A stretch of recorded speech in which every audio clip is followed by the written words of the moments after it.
দেখো আমার বাড়ির এইখানে জানলার এখানে কত গোলাপ গাছ লাগিয়েছি, কত সুন্দর সুন্দর গোলাপ হয়েছে। দেখো এটা অরেঞ্জ কালারটা কি সুন্দর, ওয়াও দেখেছো কি সুন্দর। এদিকেও এখন এটা হোয়াইট গোলাপ আছে, তারপরে এইদিকেও আছে এটা রেড কালারের গোলাপ, সব কড়ি এসছে। এগুলোতে এবার সিজন চলে গেছে চন্দ্রমল্লিকার, চলে যাচ্ছি। চলো আর একটা জিনিস তোমাদেরকে দেখাবো। দেখো ওই গোলাপ গাছের মধ্যে আমার একটা বিনস গাছ হয়েছে, কত বিনস ধরেছে, সেগুলোই আজকে আমি কেটে নেব।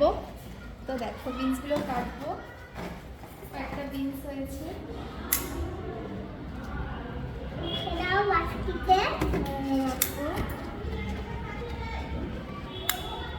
একটা পড়ে গেল, দেখো ওখানে রাখি।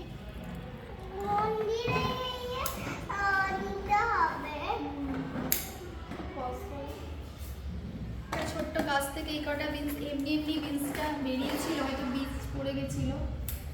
তো দেখো চলো আরো ফুল গাছ দেখাই।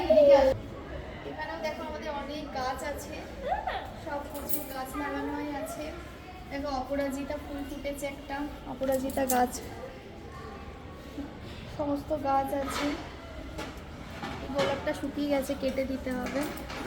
চলো দেখো আমাদের এই ধুতরা ফুলটা তোমাদের সাথে শেয়ার করি। দেখো ধুতরা ফুলটা দুথোকবালা, কি সুন্দর কালারটা হয়, দুথোকবালা ধুতরা। এটা ফুটলে খুব সুন্দর হয়, দুটো লেয়ারের। কাগজ ফুল দেখো এখানে সমস্ত লাগানো আছে।